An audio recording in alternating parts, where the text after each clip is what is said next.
Yeah, let's start with SA 570, that is going concern. What are the objectives of the auditor? The objective of the auditor is to obtain sufficient and appropriate audit evidence based on the sufficient and appropriate audit evidence whether there is any material inconsistency exists in inconsistency exists where there is a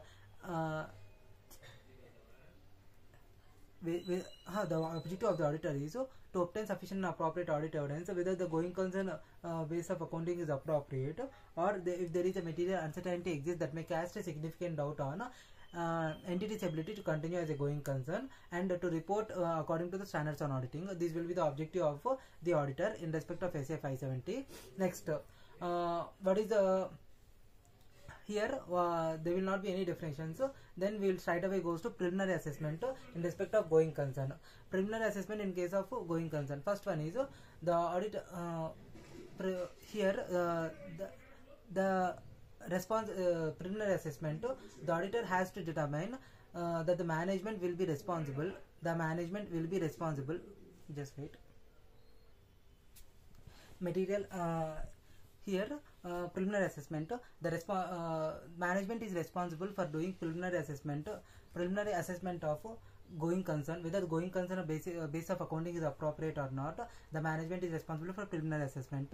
The auditor has to determine whether the management has made preliminary assessment or not. If the management has not made preliminary assessment, then auditor has to ask the management to make the preliminary assessment of going concern, preliminary assessment whether the going concern base of accounting is appropriate or not. Then if the management has made preliminary assessment of going concern base of accounting, and if there is a material uncertainty exists that may cast a significant doubt on entity's ability to continue as going concern, then auditor has to follow audit procedures. So in respect of first one is this preliminary assessment is completed. Next comes to adequacy of disclosures. So adequacy of disclosures in case of material adequacy of disclosures in respect of material uncertainty related to going concern. If the material inconsistency exists and the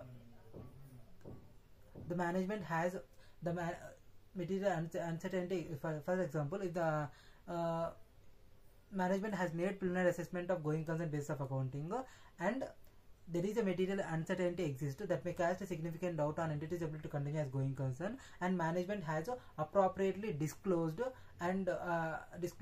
events and conditions that may cast a significant doubt on entity's ability to continue as going concern, and properly disclosed in its notes to accounts and financial statements, then auditor has to verify whether the management has inquire whether the management has properly disclosed as per applicable financial reporting framework, and auditor has to give unqualified opinion in this regard. Next, in respect of where the management where there is a material uncertainty exists that may cast a significant doubt on entity's ability to continue as going concern, but the management has refused to make assessment, then auditor has to refer to those charged with governance regarding the material uncertainty. And next is what are the audit procedures that the auditor has to follow. The auditor has to determine whether there are events or conditions that may cast a significant doubt on entity's ability to continue as going concern. Once the events or conditions are identified, the auditor has to do further audit procedures to obtain sufficient and appropriate audit evidence. Whether how they are going to affect the financial statements of the entity. And here for determining the events and conditions, the auditor has to see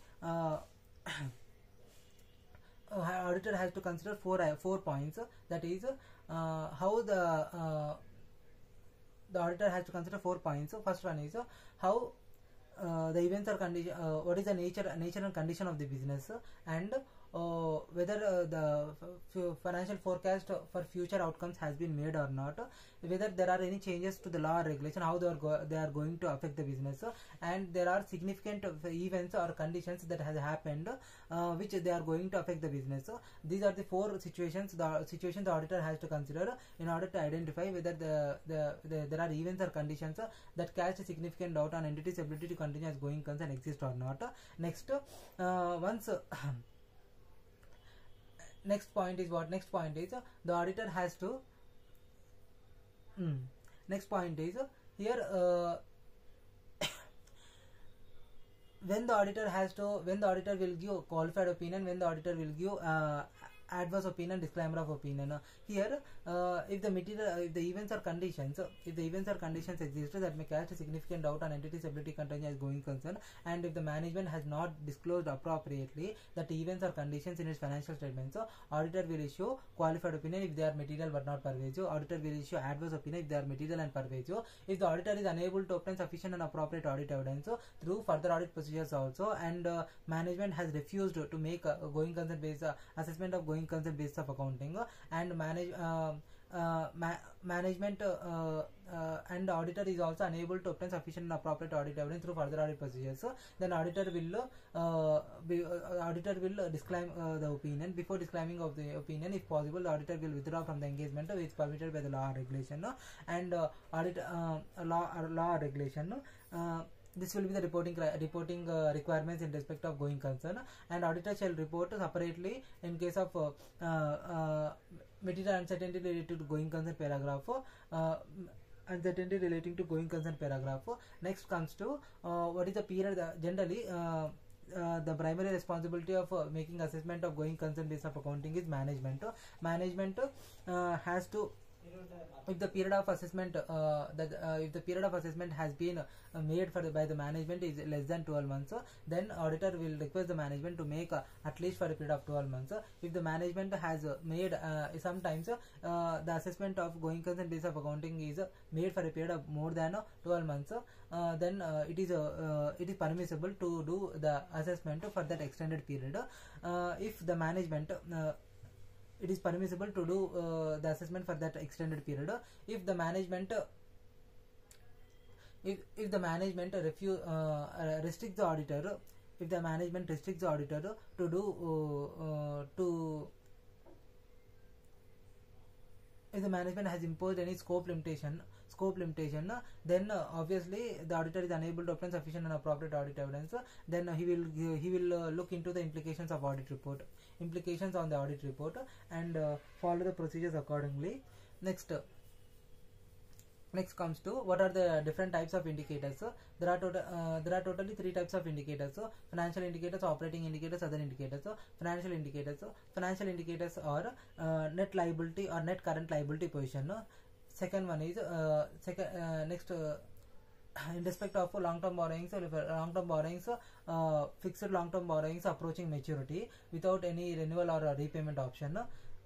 Next, in respect of trade payables, that is lack of financial support for the new product or new investment venture, and change from credit to cash related payments, and withdrawing the support from the creditors in respect of support by the creditors.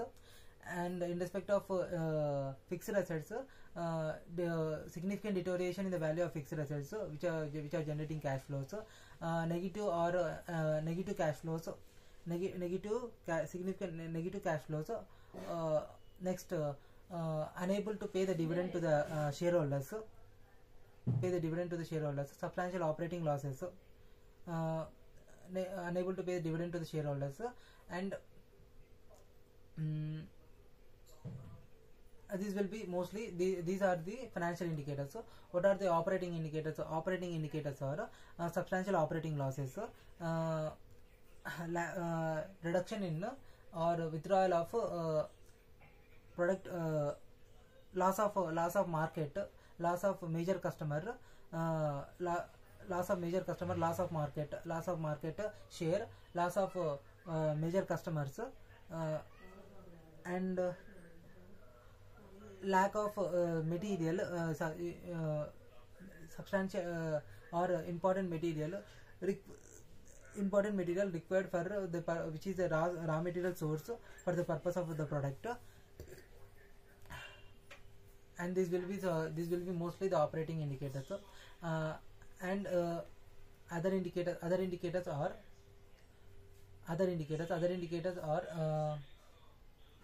there are changes in the laws and regulations.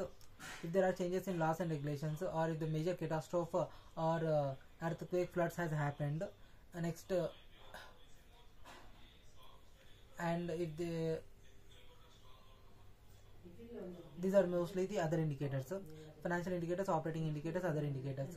Now comes to we will now in the next series we will discuss about SA 720, that is auditor responsibilities in relation to other information. Thank you.